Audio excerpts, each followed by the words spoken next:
Te lo juro, nunca olvidaré el ruido del vaso al romperse contra la pared de la cocina. No fue un accidente, lo lancé yo. Eran las 11:15 de la noche de un jueves cualquiera, y lo hice sin pensarlo, solo por la rabia que me dio ver la cena servida, enfriándose sobre la mesa, mientras Daniel, una vez más, no llegaba. No era la primera vez que me dejaba esperando, pero esa noche algo se me torció por dentro. Llevaba 2 horas viendo cómo el puré se espesaba y el vino se quedaba tibio, y cuando me escribió reunión larga, no me esperes despierta. Sentí una mezcla tan violenta de decepción y asco que necesité oír algo romperse para no gritar. Y lo curioso es que, mientras veía los cristales en el suelo, me reí. Una risa seca, involuntaria, de esas que te salen cuando ya estás más allá del cansancio. Porque en el fondo supe que ese vaso roto, era exactamente nuestra relación, algo que ya no tenía arreglo aunque siguiera aparentando forma. Lo que pasó después fue todavía más absurdo. Daniel llegó pasadas las 12, con esa cara de agotamiento que mezcla el trabajo con el desinterés. Me pidió perdón rápido, con tono mecánico, y ni siquiera notó los cristales barridos ni el vino seco en el suelo. Se cambió de ropa, se sirvió un plato recalentado y encendió la tele. Yo lo miré desde el pasillo, esperando alguna palabra, una mínima curiosidad por saber si estaba enfadada. Nada. Ni una pregunta. Ni un gesto. Solo el sonido del telediario y el tenedor golpeando el plato. En ese instante lo decidí sin decírmelo, no volvería a sentirme invisible.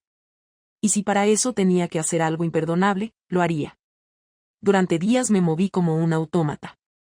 Iba al trabajo, cumplía con todo, sonreía a mis compañeras, pero por dentro sentía una especie de ira tranquila, una determinación nueva. No era una mujer resignada, no todavía. Era alguien que empezaba a cansarse de esperar que la vida cambiara sola. Esa semana, curiosamente, empezó con un hecho insignificante, un compañero nuevo, recién incorporado a la gestoría, un tal Javier. Llegó el martes, con una carpeta en la mano y un acento madrileño marcado, de esos que llenan la oficina sin necesidad de alzar la voz. Lo presentaron como fotógrafo externo que colaboraría en una campaña sobre fiscalidad municipal. A mí me dio igual, hasta que me miró. Fue solo un segundo, pero noté algo distinto, algo que no veía en Daniel desde hacía años. Atención. No te imaginas lo que puede significar una mirada cuando llevas tanto tiempo sin sentirte vista. No fue deseo, no todavía. Fue el simple hecho de que alguien me mirara y se quedara un poco más de lo necesario. Esa tarde, cuando él se despidió, yo ya sabía que iba a volver a hablarme. Y así fue. El jueves apareció otra vez, con la excusa de hacerme unas preguntas sobre el proyecto. Terminamos charlando media hora, riéndonos de tonterías, y cuando me dijo que conocía un sitio cerca para tomar un café sin tanto ruido de impresoras, no supe negarme. Fue tan fácil decir que sí, tan natural, que me asustó un poco. No por miedo a hacer algo malo, sino por la ligereza con la que lo acepté. Quedamos al día siguiente. No hubo nada raro, ni toques, ni insinuaciones, solo conversación, y eso fue precisamente lo que me desarmó. Me escuchaba de verdad, se reía de lo que decía, me hacía preguntas.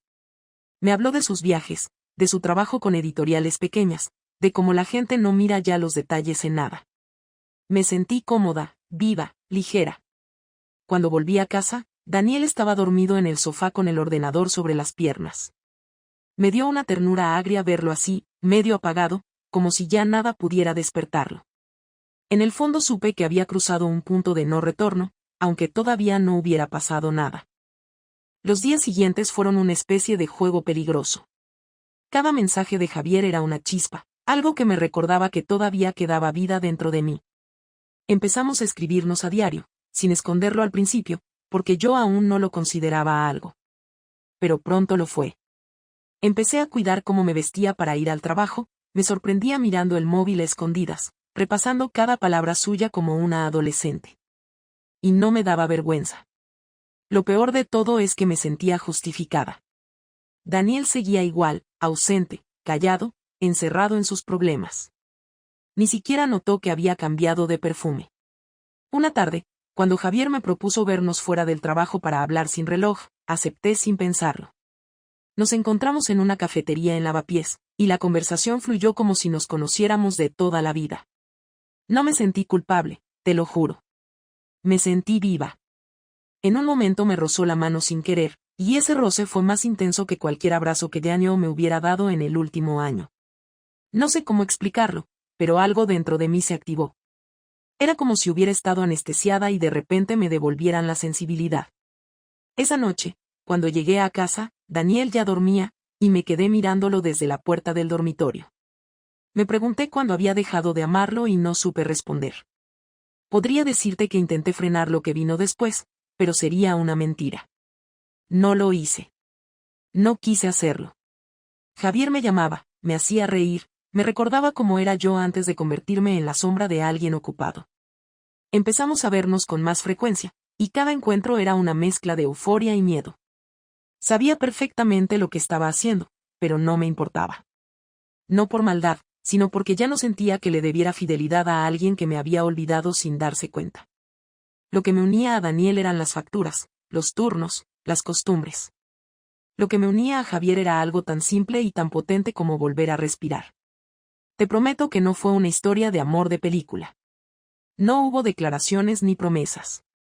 Solo momentos robados, cafés largos, miradas cómplices, hoteles discretos en barrios donde nadie nos conocía. Cada vez que salía de uno de esos lugares sentía una mezcla extraña de poder y culpa, pero siempre terminaba pensando lo mismo, al menos esto es real. Porque en mi casa ya no quedaba nada real. Todo eran rutinas, sonrisas de compromiso, y la sensación constante de estar representando un papel que ya no me pertenecía. Lo curioso es que Daniel nunca sospechó nada. Ni un comentario, ni una pregunta. Yo era tan buena fingiendo que incluso llegué a creerme mi propio papel. Pero el autoengaño tiene fecha de caducidad, y lo sabía. Había noches en las que me quedaba en el baño más de la cuenta solo para leer los mensajes de Javier, y me sorprendía mirándome al espejo, intentando reconocer en esa mujer la versión de mí que alguna vez soñó con tener una vida diferente. En el fondo sabía que aquello no podía acabar bien, pero también sabía que, si alguien no me sacudía de esa inercia, iba a pasar el resto de mi vida esperando algo que no iba a llegar. Y así, amiga, empezó todo. No con una caricia, ni con un beso prohibido, ni con un mensaje descubierto. Empezó con un vaso roto contra una pared, con una risa amarga y una decisión silenciosa: dejar de ser invisible. Daniel se enteró de todo una tarde de agosto, en el peor momento posible y de la forma más humillante que alguien puede imaginar. No fue por un mensaje, ni por una foto, ni por un descuido mío. Fue por un error completamente ajeno. La empresa había organizado una exposición con motivo de su aniversario y, por coincidencia, la agencia de comunicación encargada del evento era la misma para la que Javier trabajaba como fotógrafo. Yo no tenía ni idea, claro. Llevábamos meses viéndonos y en mi cabeza los dos mundos, mi matrimonio y lo que tenía con Javier, eran compartimentos estancos, sin riesgo de mezclarse. Pero la vida no suele respetar los compartimentos. Ese jueves, Daniel me pidió que lo acompañara al evento, algo poco habitual en él, porque nunca mezclaba su trabajo con nada personal.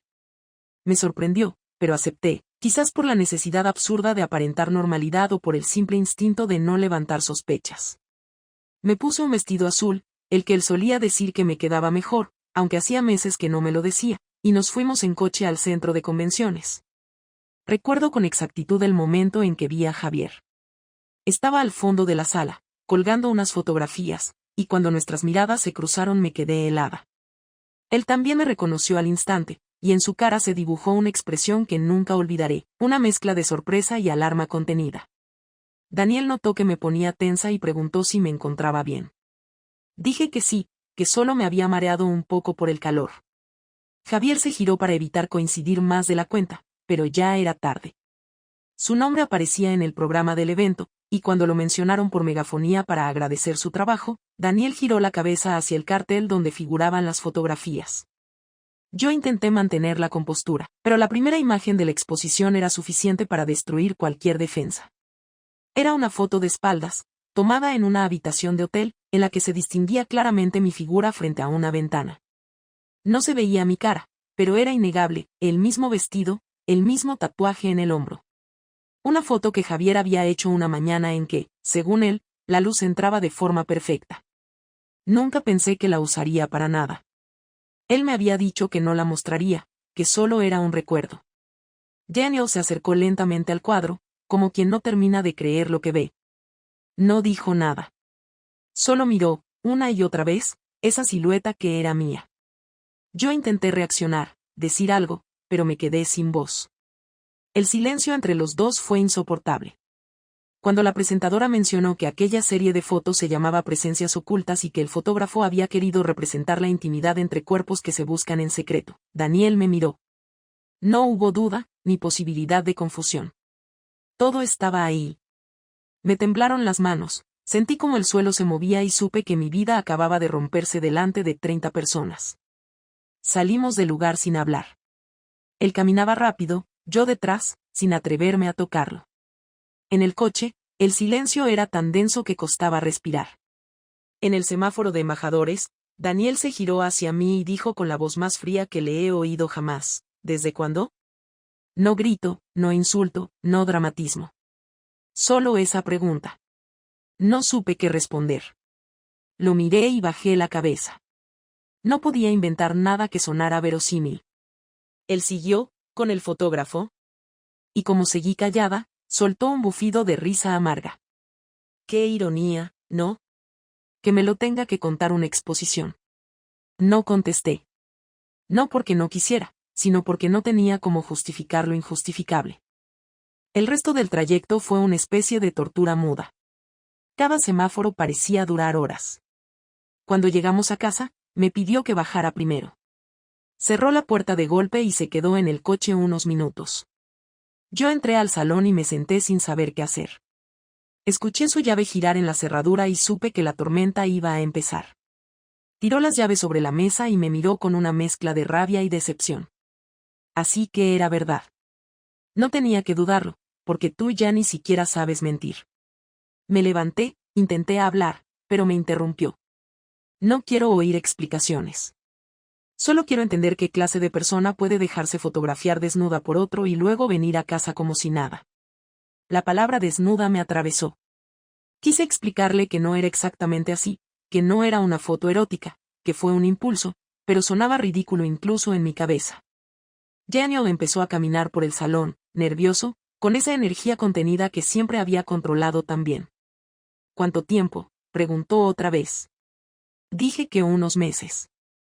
¿Cuántos exactamente?, insistió.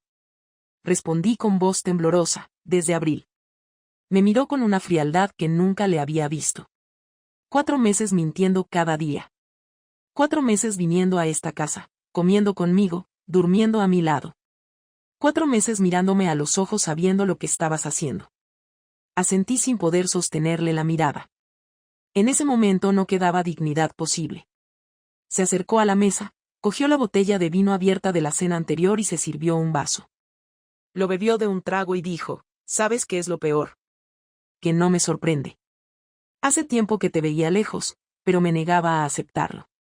Pensé que era cansancio, o rutina, o lo que sea. Nunca imaginé que fueras capaz de algo así. Pero lo has hecho, y ahora no hay vuelta atrás. Intenté acercarme, decirle que no era por odio, que no había dejado de quererlo del todo, que solo me sentía vacía, pero su expresión me cortó el paso. No intentes justificarlo. No me interesa por qué lo hiciste. Lo hiciste, punto. Dijo eso y se fue al dormitorio. Cerró la puerta sin dar un portazo, lo que me dolió más que cualquier grito. Me quedé sola en el salón, escuchando el ruido lejano del tráfico. Esa noche no dormimos en la misma cama. Él salió temprano al día siguiente sin decir palabra, y yo me quedé en casa mirando la pared, intentando entender cómo todo se había derrumbado tan rápido. Las horas siguientes fueron una especie de limbo. No sabía si irme, si esperarlo, si intentar hablar. Llamé a Javier con la voz temblorosa, le conté lo que había pasado y solo respondió: no sabía que usarían esa foto, lo juro.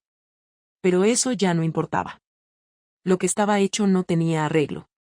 Colgué sin saber si lo odiaba o si simplemente lo culpaba de haberme mostrado lo que yo misma había decidido ser. Cuando Daniel volvió esa noche, su actitud era distinta. No gritó, no preguntó. Simplemente entró, abrió un cajón y empezó a sacar papeles. Le pregunté qué hacía, y respondió sin mirarme: estoy separando las cosas. No quiero que mañana me acuses de hacer las maletas en caliente. Intenté detenerlo, pero siguió. Sacó carpetas, recibos, contratos, todo con precisión quirúrgica. Me habló sin levantar la voz. No te preocupes, no voy a hacer escándalos. No voy a contárselo a nadie.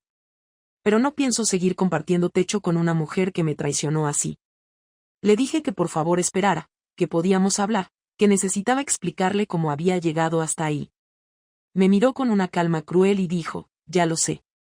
Llegaste ahí porque yo dejé de prestarte atención, ¿verdad? Ese será tu discurso. Pero lo que hiciste no fue un grito de ayuda, fue una decisión. Nadie te obligó. Y ahora tienes que vivir con eso. Se sentó en el sofá, se llevó las manos a la cara y durante un rato no dijo nada. Luego murmuró, lo peor es que sigo queriéndote, y eso me da asco. Esa frase me destrozó. Me quedé de pie, paralizada, sin saber si acercarme o desaparecer. Quise pedirle perdón, pero cualquier palabra sonaba vacía.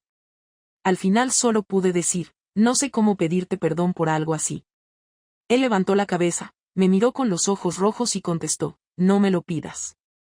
No hay perdón posible cuando el respeto desaparece. Después se levantó, cogió las llaves y se fue sin decir a dónde. Intenté explicarle lo que llevaba meses sintiendo, la distancia, la falta de comunicación, la rutina que nos había apagado. Pero cada frase sonaba más absurda que la anterior. Todos pasamos por etapas difíciles, dijo mientras cerraba la maleta, pero no todos decidimos acostarnos con alguien para resolverlo. Esa frase fue un golpe directo, sin exageraciones ni dramatismo. Me senté en el borde de la cama y lo miré meter sus cosas. No sabía si detenerlo o dejarlo ir. Cuando terminó, se acercó al armario, sacó una caja pequeña donde guardábamos fotos antiguas y la abrió. Sacó una a una las imágenes, las miró y las fue dejando sobre la cama. No las quiero. No puedo mirar esto y pensar que alguna vez fue real. En ese momento rompí a llorar. No fue un llanto controlado ni delicado, fue de esos que te hacen perder la respiración. Él se quedó inmóvil unos segundos y luego dijo, no llores delante de mí, no sirve de nada. Me limpié la cara y respondí entre sollozos, no lo hice por falta de amor. Lo hice porque ya no sabía quién era. No quiero justificarme, solo quiero que entiendas que no fue por desprecio hacia ti. Daniel se giró despacio, apoyó las manos en el marco de la puerta y me miró fijamente. Entonces haz el favor de recordarlo bien. No fue por mí, fue por ti. Porque tú decidiste que te bastaba con una excusa para traicionar. Y ahora te toca vivir con las consecuencias. Cogió la maleta y salió del dormitorio. Lo seguí hasta la puerta. ¿Te vas a quedar con el piso?, le pregunté con voz baja. Ya veremos. El contrato está a mi nombre, pero no pienso dejarte tirada. No soy como tú. Esa última frase me dejó helada. Quise responder, pero no pude. Cerró la puerta y el ruido del ascensor fue lo único que llenó el silencio. Me quedé de pie en el recibidor, con la mirada fija en el hueco que había dejado su sombra. Las horas siguientes pasaron sin tiempo. Fui recogiendo las fotos que había dejado sobre la cama, una a una, sin saber por qué. Cada imagen era una parte de una vida que ya no existía. Esa noche no encendí la luz, no cené, no llamé a nadie. Solo me quedé mirando el techo, esperando que el cansancio me venciera. Al día siguiente, a primera hora, me llegó un mensaje suyo, pasa por el banco esta semana. Hay que firmar unos papeles de la cuenta conjunta. Fue lo único que escribió. No una palabra más, ni una pregunta, ni una señal de duda. Durante la semana siguiente, el silencio fue total. Yo seguí yendo a trabajar, fingiendo normalidad. Nadie en la oficina sabía nada, ni siquiera mi compañera más cercana. Javier intentó contactarme varias veces, pero no le respondí. Me daba asco pensar que aún creía que tenía derecho a pedirme explicaciones. Un jueves, cuando salí del trabajo, lo encontré esperándome en la puerta. Solo quiero hablar un minuto, dijo. Lo miré con una mezcla de cansancio y rabia. ¿Para qué? ¿Para decirme otra vez que no sabías que usarían la foto? Bajó la mirada. No solo eso. Quiero que sepas que me han despedido del proyecto. El cliente se enteró de lo que pasó y me han vetado. Me quedé mirándolo sin saber si sentir compasión o desprecio. Entonces estamos los dos pagando el precio. No, respondí. Él intentó acercarse, pero di un paso atrás. No me busques más, Javier. No tengo nada que decirte. Me fui sin mirar atrás. El viernes recibí un correo de Daniel con los documentos del abogado. Todo estaba perfectamente redactado: separación de bienes, reparto de cuentas, acuerdo de uso temporal del piso. No había agresividad, solo precisión. Como si se tratara de cerrar un contrato más. Firmé sin leerlo demasiado, porque cualquier palabra adicional solo prolongaba lo inevitable. Se lo reenvié esa misma tarde con un mensaje corto: he firmado. Gracias por hacerlo rápido. No respondió. El sábado, sin embargo, volvió. No lo esperaba. Eran casi las 9 de la noche cuando sonó el timbre. Al abrir, me encontré con él en el rellano, sin maleta, con un sobre en la mano. Necesito hablar contigo antes de entregar esto al abogado, dijo. Lo hice pasar. Su presencia me incomodaba, pero también me aliviaba verlo de nuevo, aunque fuera con esa distancia. Se sentó en el sofá, dejó el sobre la mesa y dijo sin rodeos: quiero entender si fue solo físico o si te enamoraste. Me quedé en silencio. Él esperó. No te voy a juzgar más, pero necesito saberlo para cerrar esto. Lo miré y respondí con voz firme: no me enamoré. Fue una huida, nada más. Daniela sintió lentamente. Entonces fuiste más cobarde que cruel. Esa frase me dolió más que todo lo anterior. Puede ser, respondí. Pero tú también te fuiste de mí hace tiempo, solo que no lo hiciste físicamente. No intentes equilibrar culpas, replicó. Yo fallé en muchas cosas, pero nunca te traicioné. Se hizo un silencio largo. Yo respiraba con dificultad. Él me miraba sin rencor, pero con una tristeza seca. Sabes, dijo finalmente, me he dado cuenta de algo. La confianza no se rompe de golpe, se va desgastando hasta que una de las dos partes decide que ya no vale la pena sostenerla. Tú tomaste esa decisión sin decírmelo. No supe qué contestar. Me limité a asentir. Daniel se levantó, tomó el sobre y lo dejó sobre la mesa. Aquí están los papeles finales. Los firmaré el lunes. No hace falta que nos veamos en el despacho. Que te vaya bien. Me siguió hasta la puerta, pero antes de salir se detuvo. Te advierto que no pienses que esto se queda aquí. No voy a hacerte daño físico ni nada de eso, pero no pienses que no tengo memoria. No entendí del todo a qué se refería, pero su tono me hizo sentir un miedo sordo. ¿Qué vas a hacer?, pregunté. Sonrió apenas. Ya lo verás. Y se fue. Esa noche no pude dormir. Releí cada mensaje, cada palabra, intentando encontrar alguna pista. No sabía si hablaba de algo legal, de dinero, o de otra cosa. Al amanecer, cuando miré el sobre que había dejado, me di cuenta de que había algo más dentro, una copia de la foto de la exposición, impresa en grande, doblada por la mitad. En la esquina había escrito una frase con su letra: esto no termina aquí. El lunes todo parecía normal hasta que llegué al trabajo. A las 8:30, cuando encendí el ordenador, noté las miradas de mis compañeras. No era curiosidad ni empatía, era algo más denso, una mezcla de incomodidad y juicio. En la pantalla, antes incluso de abrir el correo, vi el mensaje que lo explicaba todo. Era un correo masivo, reenviado a toda la oficina y, por lo que después supe, también a varios clientes con los que trabajábamos. El asunto decía simplemente: una historia de doble vida. En el cuerpo del mensaje había una imagen adjunta, la misma fotografía de la exposición, acompañada por un texto breve, escrito con precisión quirúrgica: así es como mi esposa me agradeció 9 años de matrimonio.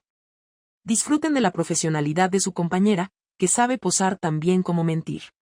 No firmaba con nombre, pero no hacía falta. Lo había enviado Daniel desde una cuenta anónima que, sin embargo, incluía detalles que solo él conocía. En segundos entendí que esa era su venganza. Silenciosa, limpia, irreversible. Me quedé paralizada. El primer impulso fue cerrar la pantalla, pero ya era tarde. Las reacciones se extendían por los pasillos. Unos cuchicheaban, otros fingían no haber visto nada. Mi jefa me llamó a su despacho sin siquiera levantar la voz. Lucía, tenemos que hablar ahora mismo. Caminé hasta allí con las piernas temblando. Cuando entré, ella giró el monitor para que viera el correo. ¿Esto es real?, preguntó sin rodeos. No pude mentir. Sí, pero no tiene nada que ver con mi trabajo. Tal vez no, pero está afectando la imagen de la empresa. Ya han llamado 2 clientes preguntando si es cierto. No puedo permitir que esto continúe así. Por favor, entiéndeme, esto es personal, no profesional. Me miró con un gesto seco. No me interesa lo personal. Te doy la opción de pedir una excedencia temporal mientras resolvemos esta situación. Si no lo haces, tendré que rescindir el contrato por daños a la reputación. No supe qué decir. La palabra excedencia sonaba a despido disfrazado. Acepté sin discutir. Firmé el papel que me puso delante, recogí mis cosas y salí sin mirar a nadie. Al cruzar la puerta, sentí una mezcla de humillación y rabia contenida. Daniel no me había gritado ni golpeado, pero me había destruido con precisión. Sabía exactamente cómo hacerlo. No necesitaba exponerse, solo dejar que el resto del mundo me señalara. Al llegar a casa, la primera llamada fue de mi madre. Lucía, ¿qué es eso que anda circulando? ¿Qué foto es esa? Intenté negarlo, pero ya lo había visto todo. Tu padre está furioso. ¿Cómo pudiste dejar que algo así se hiciera público? Colgué sin responder. No podía enfrentarme a ellos todavía. Apagué el teléfono, cerré las persianas y me quedé en el suelo del salón, sin fuerzas. A media tarde, volví a encender el móvil y había más de 20 mensajes. Algunos de conocidos que querían saber si estaba bien, otros de números desconocidos con insultos. No tardé en entender que el correo se había propagado más allá de la oficina. Alguien lo había reenviado a redes, y la foto circulaba por grupos locales. Llamé a Daniel con la voz rota. Me contestó al tercer tono. ¿Eres consciente de lo que has hecho?, le dije. Perfectamente, respondió sin emoción.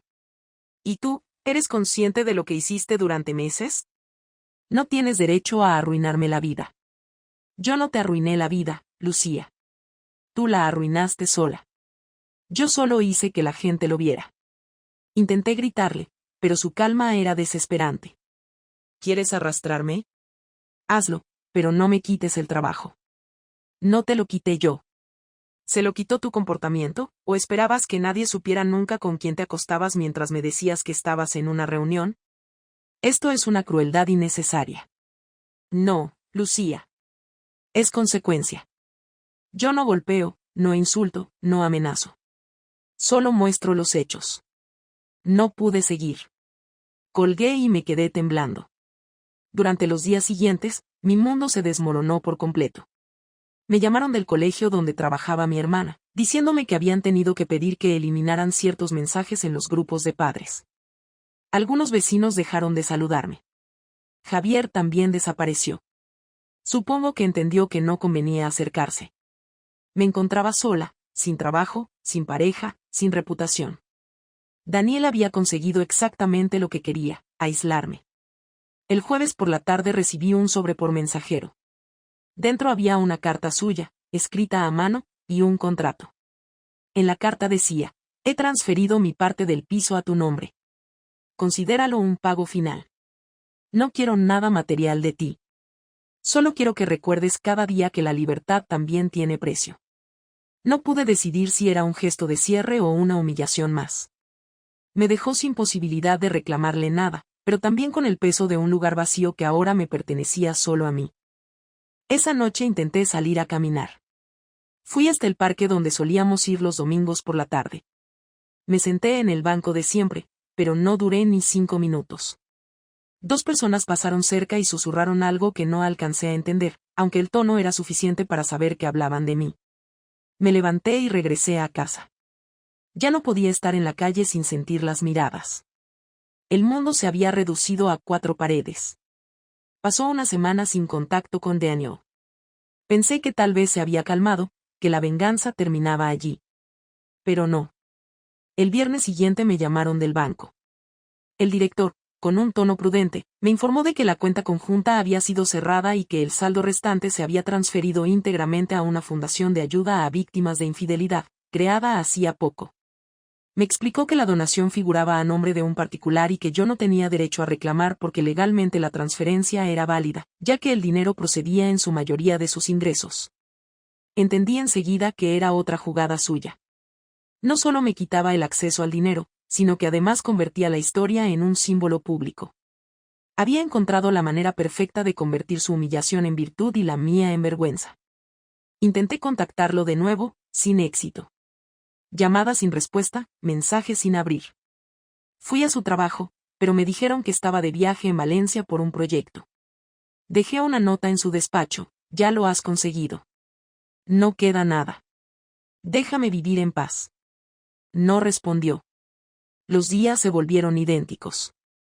Me levantaba sin rumbo, preparaba café y lo dejaba enfriar. No había nadie a quien llamar ni sitio al que ir. Cada intento de buscar trabajo terminaba igual, entrevistas cordiales que se enfriaban al cabo de una semana. En el sector todo se sabe, y mi nombre ya cargaba una historia. Cuando por fin conseguí una entrevista seria en otra empresa, el responsable de recursos humanos me dijo en tono neutro: sabes que en Internet circula una imagen tuya, ¿verdad? No me interesa tu vida personal, pero es difícil mantener cierta imagen con eso en los buscadores. Me marché antes de que terminara la frase. Una tarde recibí una llamada de un número desconocido. Era Daniel. Su voz sonaba diferente, más cansada. Solo quería saber si firmaste la cesión del piso. Sí, respondí seca. Gracias por dejarme algo, al menos. No lo hice por generosidad. Lo hice porque no quiero tener que verte nunca más. Ya lo conseguiste. Nadie más quiere verme tampoco. Hubo un silencio. No exaggeres. La gente olvida rápido. Tú no. Yo no necesito olvidar, solo seguir. ¿Y para eso necesitabas destruirme? No te destruí, Lucía. Te expuse. No es lo mismo. Te odio. No me importa. Al menos significa que sientes algo. Colgó sin despedirse. Esa noche pensé seriamente en irme de Madrid. Cambiar de ciudad, de número, de trabajo, de todo. Pero cada paso parecía inútil. La foto seguía en Internet, los correos reenviados, los comentarios. Cada intento de borrar algo solo hacía que apareciera en otro sitio. La venganza de Daniel no era ruidosa, era eficiente. No había dejado huellas directas que pudiera usar para denunciarlo. Todo lo había hecho con inteligencia. Yo, que creía conocerlo, nunca había imaginado de lo que era capaz. Al cabo de 2 semanas, recibí una última carta suya, sin remitente, pero con su letra reconocible. Decía: no te deseo mal, Lucía. Solo que algún día entiendas lo que hiciste y lo que provocaste. Si eso llega, quizás empieces a ser libre. Hasta entonces, vive con tus decisiones. Guardé la carta en un cajón y no volví a abrirla. La venganza de Daniel había sido completa. No necesitó violencia, solo precisión y tiempo. Me dejó sin reputación, sin dinero y sin red social. Y, aún así, no podía odiarlo del todo. Porque en el fondo sabía que todo lo que había hecho lo sustentaba en un hecho real, mi traición. No tenía excusas, solo consecuencias. Pero si creía que con eso me había destruido para siempre, se equivocaba. Algo en mí empezaba a despertar entre los restos de lo que había sido mi vida. Todavía no era fuerza ni esperanza, solo una necesidad básica de no quedarme quieta. Porque si no hacía nada, entonces sí habría ganado del todo. El encuentro final con Daniel ocurrió casi 2 meses después de todo aquello, cuando ya no esperaba volver a verlo. Me llamó una mañana de octubre, a las 9 en punto, con la misma precisión que siempre había tenido para todo. No usó ningún preámbulo, solo dijo: necesito que hablemos. Esta vez en persona. Su voz sonaba distinta, sin rencor, pero con una firmeza que no dejaba lugar a dudas. Pregunté dónde y respondió: en el piso. Hoy a las 7. No me dio opción a negarme. Pasé el resto del día con un nudo en el estómago, sin saber qué esperaba encontrar. Pensé en no ir, pero algo dentro de mí me obligó. No por esperanza de reconciliación, sino porque necesitaba cerrar el ciclo, aunque fuera con palabras duras. Llegué puntual. El edificio estaba igual que siempre, pero me costó subir las escaleras. Al abrir la puerta, lo vi sentado en el sofá, con una carpeta en las manos y una botella de agua sobre la mesa. Me saludó con un leve movimiento de cabeza. No sonrió, tampoco parecía enfadado. Gracias por venir, dijo. Me senté frente a él, En el mismo sitio donde meses atrás habíamos tenido nuestra última discusión. El silencio duró unos segundos. He venido porque quiero terminar esto bien, añadió. No me refiero al divorcio, eso ya está resuelto. Me refiero a nosotros, a lo que queda después de tanto daño. Asentí, sin saber si debía hablar o esperar. Daniel abrió la carpeta y me mostró unos documentos. Son los últimos papeles de la hipoteca. Ya están liquidados. He pagado lo que faltaba. El piso es tuyo completamente. No te estoy haciendo un favor, solo cumplo con mi parte. No quiero nada tuyo, ni dinero ni recuerdos. Los miré sin tocarlos. No tenías por qué hacerlo, dije. Lo sé. Pero prefiero dejarlo todo limpio. Me sirve para dormir tranquilo. Guardó los papeles y se recostó hacia atrás. No te llamé por eso. Te llamé porque quiero entender si realmente has asumido lo que pasó o sigues viéndote como una víctima. Respiré hondo. No me veo como una víctima. Pero tampoco creo que lo que hiciste después haya sido justo. No vine a justificarme, Lucía. Vine a saber si, al menos, eres consciente de todo lo que provocaste. Lo soy. Cada día. Pero también quiero que sepas que me equivoqué, no por falta de conciencia, sino porque ya no sabía cómo salir de la rutina sin romper algo. Y lo rompiste todo, respondió sin vacilar. No solo el matrimonio. Rompiste la confianza, la forma en la que veía a la persona que tenía al lado. No entiendo cómo alguien que duerme junto a ti tantos años puede llegar a hacer algo así sin sentir culpa. Sentí culpa, contesté. Lo que pasa es que la culpa no me detuvo. Y no me justifico. Me engañé a mí misma pensando que tenía derecho a buscar lo que me faltaba. Te lo dijiste tantas veces que acabaste creyéndolo. Lo sé. Pero eso no te quita responsabilidad. Cuando decidiste hacerlo, sabías que no habría vuelta atrás. No eras una niña, eras una mujer adulta. Y aún así lo hiciste. Sí, respondí con la voz firme. Y lo pagué. Lo sigo pagando. Perderte fue solo una parte. Lo peor fue perder el respeto de todos, incluso de mí misma. No me queda nada de lo que era antes. Daniel bajó la mirada unos segundos. Yo también perdí algo, dijo. No solo la confianza. Perdí la capacidad de creer que lo que se construye con esfuerzo puede durar. Ahora todo me parece provisional. Lo que más me duele no es la traición, sino el tiempo desperdiciado intentando cuidar algo que ya estaba muerto y no lo sabía. No estaba muerto, Daniel. Estaba herido. Si hubiéramos hablado antes, si tú me hubieras mirado aunque fuera una vez con interés, quizás no habría pasado nada. Eso no te da derecho a traicionar. Las carencias no se compensan con mentiras. No te discuto eso. Solo digo que llegamos a un punto donde ninguno sabía cómo comunicarse. Yo fallé, sí, pero tú también desapareciste de nuestra vida mucho antes de que yo lo hiciera físicamente. Él se cruzó de brazos. Siempre hay dos versiones. La tuya y la mía. Pero lo que hiciste tiene consecuencias, y ya las viviste. Lo que no esperaba era que te afectara tanto. Pensé que te repondrías rápido, que te irías con él o empezarías otra vida. No hay, él, ya, respondí. Se fue. Ni siquiera tuvo el valor de enfrentar nada. Fue solo una historia que se desintegró en cuanto tú la expusiste. Entonces supongo que logré mi objetivo. No quería verte sufrir, solo quería que entendieras lo que significa perder el respeto de los demás. Y lo entendí. Demasiado bien. Daniel se levantó y fue a la cocina. Sirvió 2 vasos de agua.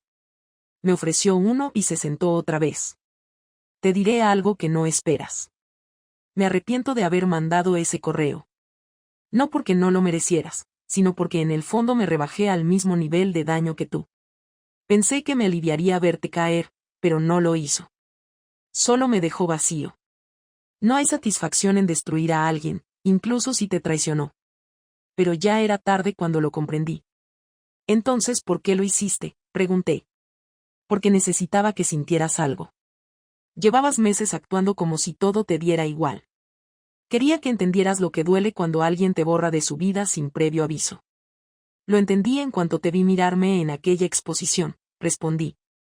Fue suficiente para saber que no había vuelta atrás. No te imaginas lo que fue estar allí, viendo esa foto. No necesitaba más pruebas.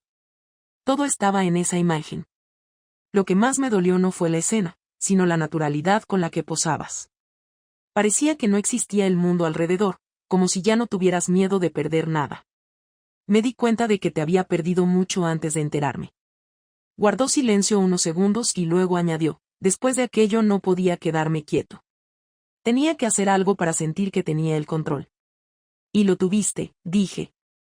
Me quitaste el trabajo, la reputación, los amigos, todo. No queda nada de mí. No quería que quedara nada de esa versión tuya. La mujer que me engañó no merecía seguir intacta. Pero no conté con que al hacerlo también me destruiría un poco a mí. Ahora me cuesta confiar en cualquiera. Me cuesta incluso hablar con la gente sin pensar en lo fácil que es mentir. No todos mienten, respondí. No todos destruyen. No todos son traicionados, replicó. El silencio volvió a llenar la sala. Podía oír el ruido del tráfico a lo lejos. Daniel respiró hondo. No te llamé para pelear. Te llamé porque quiero cerrar esto con una conversación civilizada. No voy a retractarme de nada, pero quiero dejar claro que no deseo seguir haciendo daño. Lo que hice fue una reacción. No me enorgullece, pero tampoco lo lamento del todo. ¿Y ahora qué?, pregunté. Ahora cada uno sigue su camino. No pienso volver a hablar de esto con nadie. No voy a manchar más tu nombre. Lo que ya está ahí no se borra, pero se puede dejar morir con el tiempo. A mí ya me da igual lo que digan. Lo único que quiero es no cargar con esta historia más tiempo. Asentí lentamente. Yo también quiero eso. Ya no espero perdón. Solo quiero poder levantarme sin sentir que sigo pagando por lo mismo cada día. Daniel me miró fijamente. No te voy a perdonar porque no tengo ese poder. El perdón no arregla nada. Pero puedo dejar de odiarte, y eso ya es algo. Entonces hazlo, dije. Déjame ir de una vez. Ya lo hice, Lucía. Hace semanas que te dejé ir. Solo necesitaba decírtelo en persona. Nos quedamos callados un buen rato. Miré alrededor y vi que no quedaba rastro de nuestra vida anterior. Las fotos, los adornos, todo lo que habíamos comprado juntos había desaparecido. Solo quedaban los muebles y un olor neutro. Era como si ese piso hubiera sido limpiado de cualquier historia. Daniel se levantó y fue hacia la puerta. Antes de salir, se giró. Te deseo que no repitas esto con nadie. No por mí, sino por ti. Porque no todos reaccionan como yo, y no todos te dejarán levantarte. Lo sé, respondí. Y ojalá tú también encuentres algo de paz. La paz llega cuando uno deja de mirar atrás, dijo. Y yo ya lo he hecho. Abrió la puerta, me miró una última vez y se fue sin añadir nada más. Me quedé sola, escuchando cómo se alejaban sus pasos por el pasillo. No lloré. Tampoco sentí alivio. Solo una calma extraña, parecida al final de una batalla. No supe cuánto tiempo pasé allí sentada. Cuando me levanté, guardé los documentos que me había dado en un cajón y me obligué a respirar. Por primera vez en meses, no había ira ni miedo, solo una certeza. Todo había terminado. Ya no había posibilidad de volver atrás ni motivo para seguir castigándome. Esa noche dormí sin despertarme. No soñé con él ni con lo que habíamos sido. Solo con el silencio.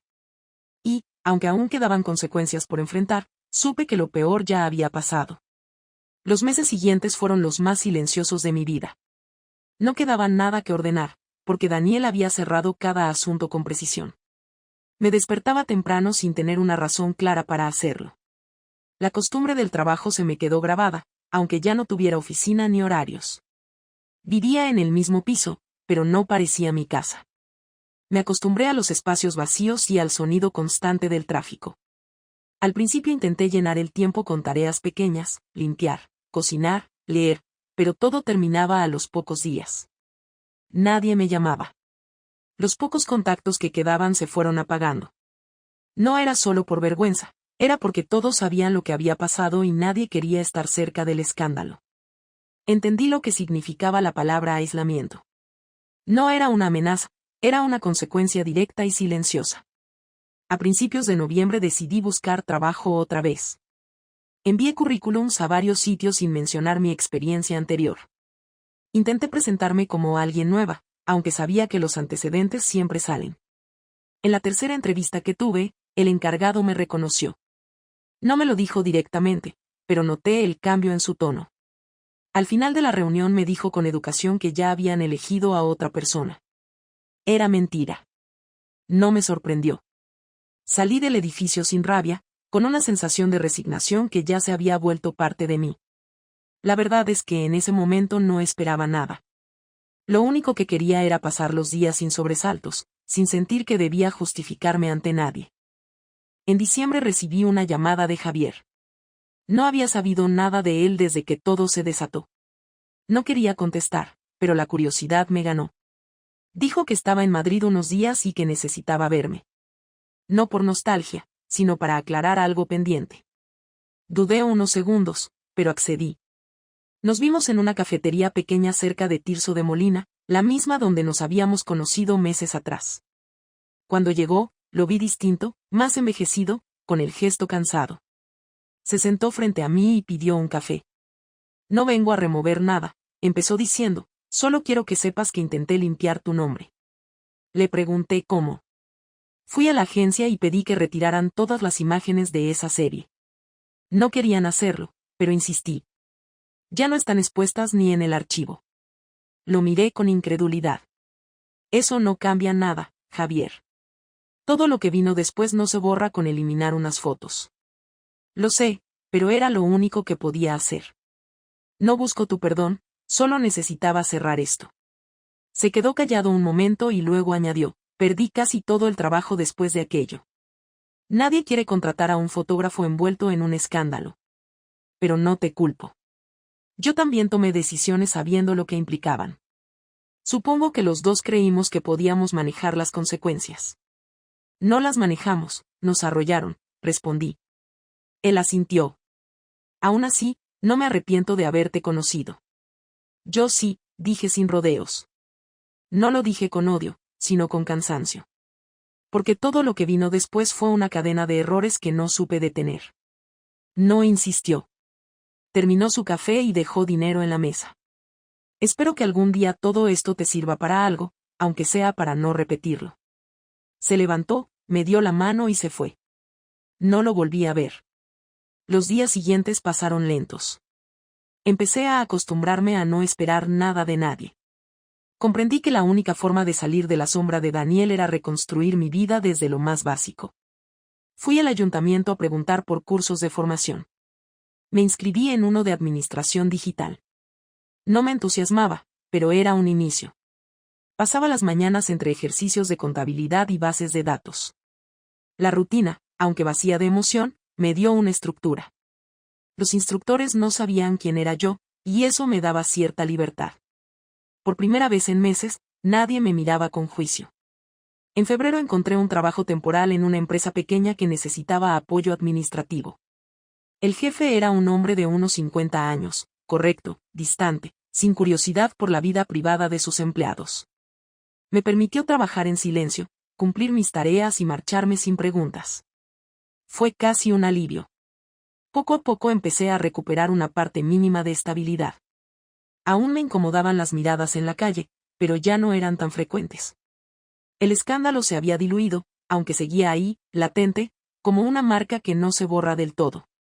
Una tarde, al salir del trabajo, pasé por un restaurante en el que solía cenar con Daniel los viernes. No entré, solo me quedé mirando desde la acera. Había una pareja en la misma mesa que nosotros ocupábamos siempre.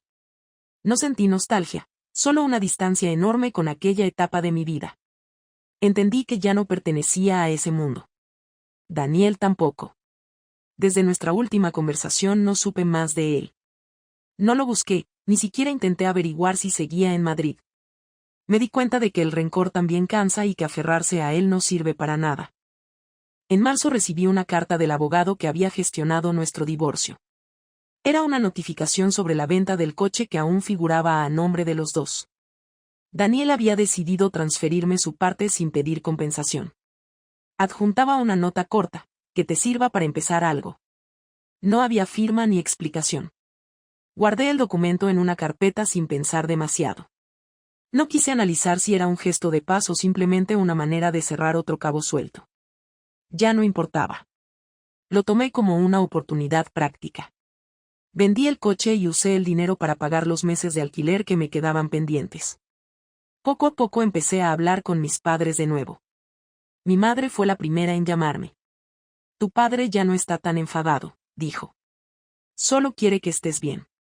Fui a visitarlos un domingo. La comida fue tensa, pero no hubo reproches. Me preguntaron si tenía trabajo, si seguía en el mismo piso, y respondí sin entrar en detalles. Al irme, mi madre me abrazó y me dijo al oído, no se puede cambiar lo que pasó, pero puedes hacer algo distinto con lo que queda. No supe contestar, pero esa frase se me quedó grabada. En mayo el ambiente en la oficina cambió. Me ofrecieron renovar el contrato por 1 año. No era un gran sueldo, pero lo acepté sin dudar. Por primera vez en mucho tiempo sentí algo parecido a seguridad. No era felicidad, ni ilusión, solo una sensación de estabilidad mínima. Aprendí a no esperar grandes giros. Mis días se volvieron predecibles: trabajo, casa, comida, dormir. Pero esa previsibilidad, que antes me habría ahogado, ahora me resultaba soportable. Una noche, mientras revisaba unos documentos, me llegó un correo sin remitente claro. El asunto decía, Daniel. Dudé antes de abrirlo. Dentro solo había un mensaje breve: he cambiado de trabajo.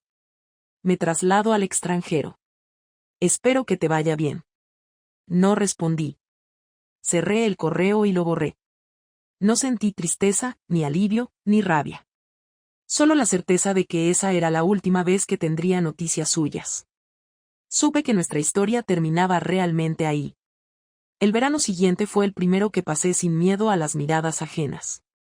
Me apunté a un curso de idiomas, salí a caminar cada tarde y, por primera vez en años, empecé a disfrutar de la soledad sin sentirla como un castigo.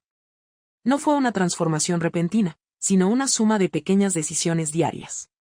Comer a la misma hora, salir del piso, no revisar el pasado. Entendí que reconstruirse no es olvidar, es aprender a seguir viviendo con los restos de lo que fuiste. A finales de agosto recibí una llamada de mi jefa. Me propuso ocupar un puesto fijo en la empresa, con más responsabilidades. Dijo que valoraba mi constancia y que confiaba en mí. Acepté sin dudar. Colgué y me quedé mirando el teléfono un rato.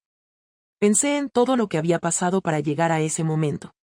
No me sentía orgullosa, pero tampoco avergonzada. Era consciente de cada error y de cada consecuencia. Lo único que me quedaba era la decisión de no repetirlos. Esa noche, antes de dormir, abrí el cajón donde guardaba las cartas de Daniel. Había 3, la primera con la cesión del piso, la segunda con la donación del dinero y la última con aquella nota sobre el coche. Las leí una a una, sin llorar. Luego las rompí en pedazos pequeños y las tiré. No lo hice como un gesto simbólico ni por impulso, sino porque ya no necesitaba conservar pruebas de nada. Cerré el cajón y apagué la luz. Desde entonces mi vida siguió sin sobresaltos. No volví a enamorarme ni a buscarlo. Aprendí a valorar la rutina sin sentir que era una prisión. A veces pensaba en Daniel, no con rencor ni nostalgia, sino como se piensa en una persona que marcó un límite. Él había sido el final de una etapa y, de alguna manera, también el principio de otra. No necesitaba perdón ni olvido, solo distancia. 1 año después, cuando firmé mi contrato indefinido, me di cuenta de que no le debía explicaciones a nadie. Todo lo que había pasado, todo lo que perdí y lo que recuperé, formaba parte de una misma historia. No había moraleja ni redención. Solo la certeza de que uno puede destruir y reconstruir su vida más de una vez, siempre que tenga el valor de aceptar lo que hizo sin buscar excusas.